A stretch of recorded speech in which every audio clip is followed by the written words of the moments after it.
ओम नमः सिद्धेभ्य नमो जीर्णाणम। सभी को सादर शुद्धात्म वंदन।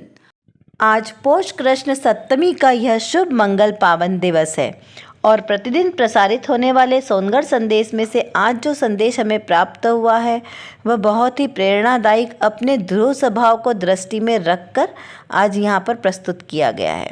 हम पहले संदेश पढ़ते हैं उससे पहले ये जान दें कि कल की जो तिथि है वह आचार्य कुंद देव का आचार्य पदवी समारोह दिवस वाली तिथि है और कल अष्टमी का मंगल पावन दिन है।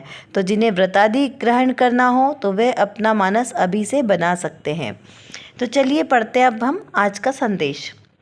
ज्ञानी को अखंड द्रव्य का अवलंबन से प्रकट होने वाली शायिक भाव रूप आदि पर्यायों का वेदन होता है, यानी व्यक्त होने वाली विभूतियों का वेदन होता है, परंतु उन पर जोर नहीं होता। जोर तो सदा अखंड शुद्ध द्रव्य पर ही होता है। छायिक भाव का भी आश्रय या अवलंबन नहीं लिया जाता, क्योंकि वह तो पर्याय है, विशेष भाव है। सामान्य के आश्रय से यानी कि ध्रुव के अवलंबन से ही निर्मल उत्पाद होता है। इसीलिए सब छोड़कर एक शुद्धात्म द्रव्य के प्रति दृष्टि कर उसी की ओर उपयोग ढले ऐसा कार्य कर। देखिए क्या कहा यहाँ पर, ये पूज्य बहन श्री बहन का वचनामृत जो 36 नंबर का बोल जो हमने कल भी समझा था उसी का ये आगे का पार्ट है। तो यहाँ पर क्या बताया कि अपने ध्रुव स्वभाव पर दृष्टि रखना है। ध्रुव स्वभाव पर दृष्टि रखने से उसके ही आश्रय से हमें आत्मिक सुख की प्राप्ति होगी। जो सहज सुख कहा ना, सहज अपना स्वभाव, आत्मिक सुख, अरहंत अवस्था, सिद्ध अवस्था, तो जो अपने स्वरूप की प्राप्ति है वो कहाँ से होगी? अपने ध्रुव स्वभाव के आश्रय से होगी, किसी और के आश्रय से नहीं होगी। इसलिए यहाँ पर इतना मात्र निर्णय करने से पर के प्रति कर्तृत्व मत बुद्धि का नाश होता है, मिथ्या बुद्धियाँ दूर होती। क्योंकि हमें किसकी महिमा आती है? अपने स्वभाव की। विभाव भावों की महिमा नहीं आती है, पर द्रव्यों की महिमा नहीं आती, पर ज्ञेयों के ऊपर दृष्टि नहीं जाएगी। दृष्टि कहाँ एकत्रित होगी? एकमात्र अपने ध्रुव स्वभाव पर। क्यों? क्योंकि यहाँ पर क्या कहा कि एकमात्र अपने ध्रुव स्वभाव का अवलंबन लेने से ही हमें प्राप्ति होगी। किसकी? अपनी आत्मा की। आत्मा की विभूतियों की प्राप्ति कैसे होगी? एकमात्र ध्रुव अपने आत्मा अखंड स्वभाव पर दृष्टि रखने से। तो ज्ञानी जीव क्या करता है? अपने अखंड द्रव्य का अवलंबन लेता है। वो इस अखंड द्रव्य के आश्रय से होने वाली पर्यायों पर दृष्टि नहीं रखता है। क्योंकि पर्याय कैसी है? क्षणिक है, छायिक भाव रूप वाली है। तो जो छायिक भाव वाली पर्याय भी है ना, जैसे छायिक सम्यक, तो वह ये भी सब क्या है? पर्याय है। छायिक ज्ञान, छायिक सम्यक, लाभ, दान, सभी चीज़ों में लगा लेना। ये सारी चीज़ें कैसी है? पर्याय है। और पर्याय सब कैसी है? एक क्षण मात्र के लिए होने वाली है।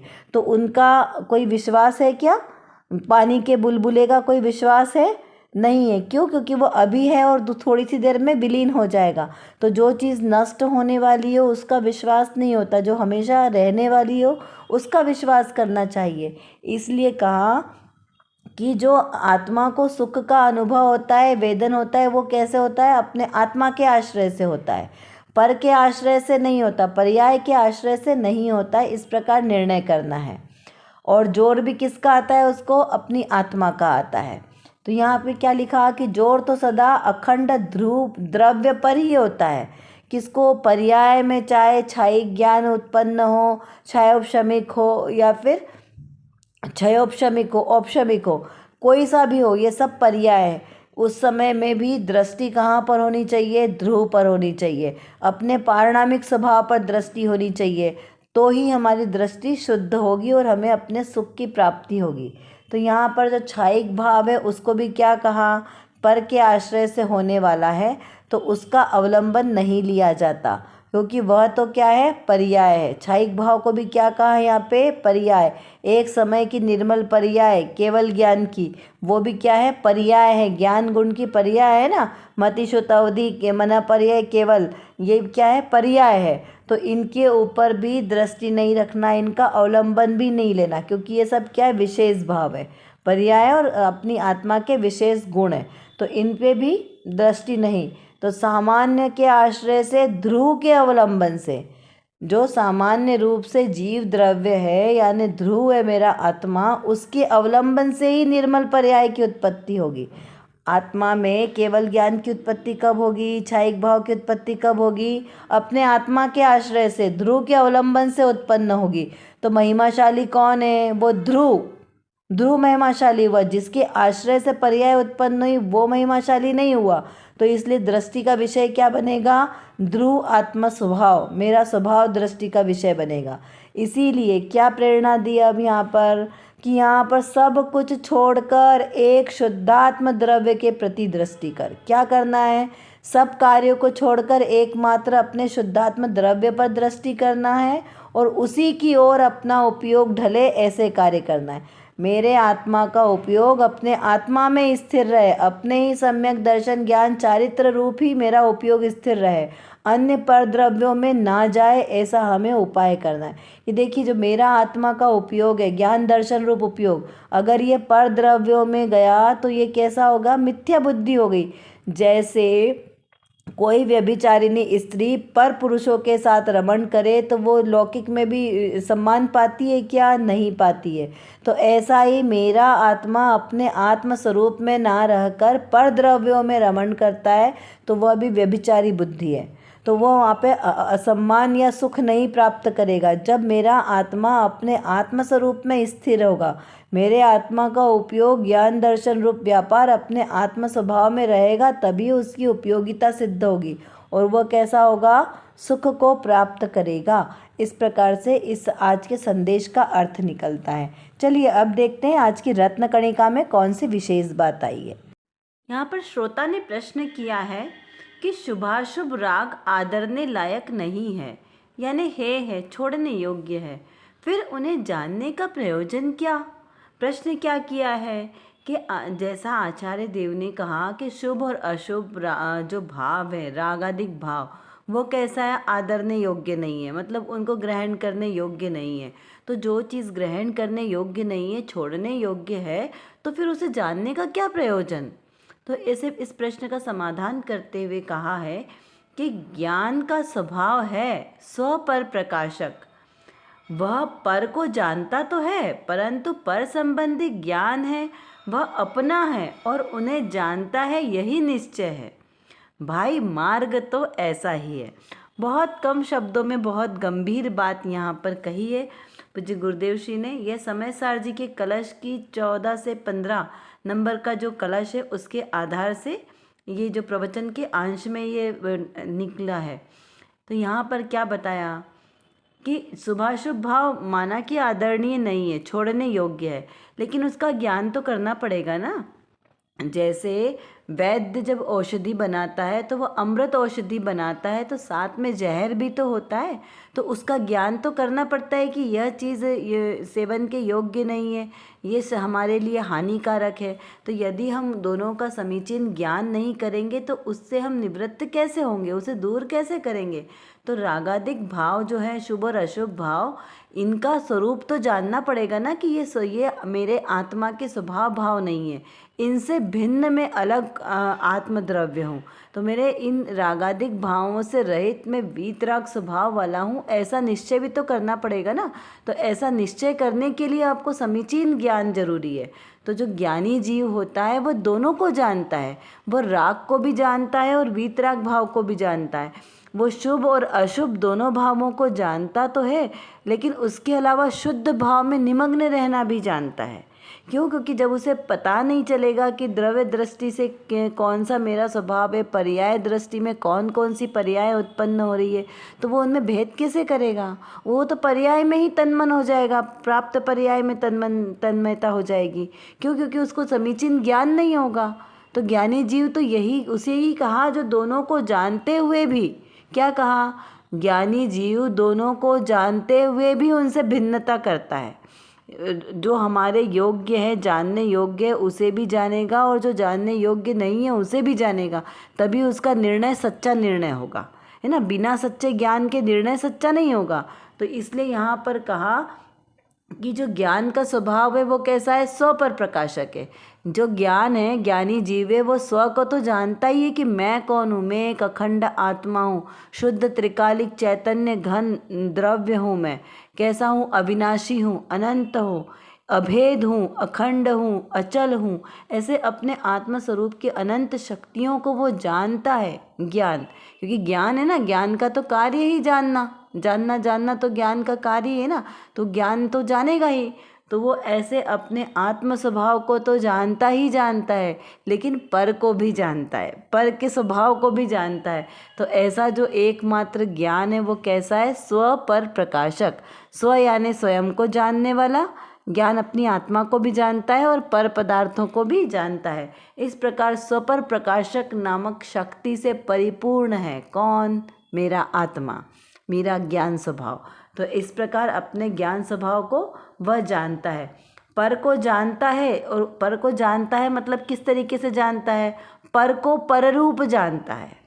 देखिए यहाँ पर ये बात बहुत सूक्ष्म है कि पर को तो जानता है, लेकिन पर को किस तरीके से जानता है कि पर रूप, ये मेरे छोड़ने योग्य है, ये मेरे आदरणीय नहीं है, ये मेरा स्वभाव नहीं है, इस प्रकार से जानता है। तो जब जो जीव इस प्रकार से जानेगा तो ही उसका जानना सार्थक हुआ। यदि पर द्रव्य को मैंने अपना माना तो वो ज्ञान किसी काम का नहीं, वो ज्ञान भी कैसा हो गया, अज्ञान हो गया। जैसे अभी जो वर्तमान में हम क्या करते हैं, यही भूल तो कर रहे हैं ना, हम कहते हैं हम सब कुछ जानते हैं। क्या जानते हो भाई आप? अभी तो हम मिथ्या बुद्धि हमारी कितनी है, हमने अपने आप को रोगी मान लिया, क्रोधी मान लिया, शरीर वाला मान लिया, मैं गोरा हूँ, काला हूँ, पतला हूँ, दुबला हूँ, मेरे बाल ऐसे हैं, मेरे बाल ऐसे हो गए। तो ये सब चीज़ें हमने क्या किया, पर को अपना जाना ना। मेरे बाल हो सकते हैं क्या, आत्मा के बाल होते हैं? नहीं। आत्मा काला गोरा होता है, दुबला पतला होता है क्या? नहीं होता है। आत्मा क्रोधी मानी लोभी होता है? नहीं होता है। तो ये सब किसके लक्षण है? ये तो पर द्रव्य के लक्षण है ना, पुद्गल के लक्षण है ये। शरीर किसका है? पुद्गल का है। आत्मा का शरीर होता है क्या? नहीं। आत्मा कैसा है? अशरीरी, शरीर से रहित है आत्मा। तो आत्मा को तो ना कर्म परेशान करते, ना आत्मा से कर्म चिपकते हैं। तो आत्मा को आत्मा जानता है। क्या करता है ज्ञानी जीव? आत्मा को आत्मा जानता है, सभी पर पदार्थों से रहित एकमात्र शुद्ध आत्मा को जानता है, जो अनंत शक्तियों से परिपूर्ण है, ऐसे आत्मा को जानता है। और शरीरादिक को कैसा जानता है? पड़ोसी की तरह भिन्न जानता है कि आत्मा अलग और ये शरीरादिक और शरीर की सारी क्रियाएं, ये सब कुछ भिन्न। इस प्रकार दोनों को अलग अलग जानता है। फिर क्या कहा कि परंतु पर संबंधी ज्ञान है वह अपना और उन्हें जानता है। पर संबंधी ज्ञान कौन सा? यही शरीरादिक का ज्ञान इसको जानता है और ये पर है, इस प्रकार से समीचीन जानता है। तो यही फिर क्या कहा गुरुदेव श्री ने कि मार्ग तो यही है।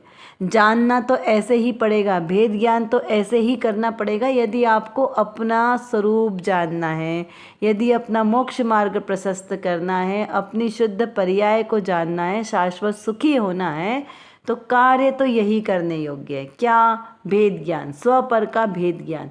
स्व में और पर अलग, स्व में बस, पर से खस, तभी आएगा अतीन्द्रिय आनंद का रस। इस प्रकार का ही चिंतन हमारे लिए कार्यकारी है। अब देखिए हम कुछ प्रश्नों के माध्यम से और गहन चिंतन करेंगे तो हमसे ये विषय और क्लियर होगा। ज्ञानी जीव किसके अवलंबन से कौन सी पर्याय प्रकट करते हैं? किसके अवलंबन से? अपनी आत्मा के अवलंबन से कौन सी पर्याय, निर्मल पर्याय प्रकट करते हैं, इसका चिंतन करना है। जीव की स्वभाव पर्याय और विभाव पर्याय क्या है? जीव की निर्मल पर्याय किसके आश्रय से प्रकट होती है? शुभ और अशुभ भाव आदर करने योग्य नहीं है तो उन्हें क्यों जानना? क्या प्रयोजन है जानने का? ज्ञान का स्वभाव सपर प्रकाशक है। कैसे? उदाहरण के साथ और भी नए नए एग्जाम्पल ढूंढे, खुद से चिंतन मनन करें कि किस प्रकार से मेरा ज्ञान सपर प्रकाशक है। स्व को भी जानता है, पर को भी जानता है, तो किस प्रकार जानता है? अवलंबन मुझे किसका लेना है? मेरी आत्मा को किसका अवलंबन लेने से मेरी पर्याय शुद्धता को प्राप्त होगी? क्यों? क्योंकि एकमात्र अवलंबन लेने वाला सिर्फ मेरा आत्मद्रव्य ही, ऐसा पक्का निर्णय करना है। चलिए आज की कक्षा का समय हमारा पूर्ण होने को आया है। आशा करती हूँ आपको यह सब अच्छी तरीके से समझ में आ गया होगा। यदि कुछ नहीं समझ में आया हो तो आप ज़रूर हमसे कमेंट बॉक्स में लिखकर पूछ सकते हैं। और जो विषय आज हमारे सामने हुआ, इसको बारंबार चिंतन करते रहें, जिससे हमारी दृढ़ता मजबूत हो। और इसी प्रकार सम्यक श्रद्धा के साथ जो भी हम क्रिया करेंगे वही हमारे लिए कार्यकारी होगी। अतः सम्यक दर्शन, सम्यक ज्ञान और सम्यक चारित्र के साथ हम भी अपने ऐसे रत्नत्रय को प्रकट करें, सच्चा श्रद्धान करें। इसी पवित्र शुभ भावनाओं के साथ आप सभी को सादर जय जिनेंद्र।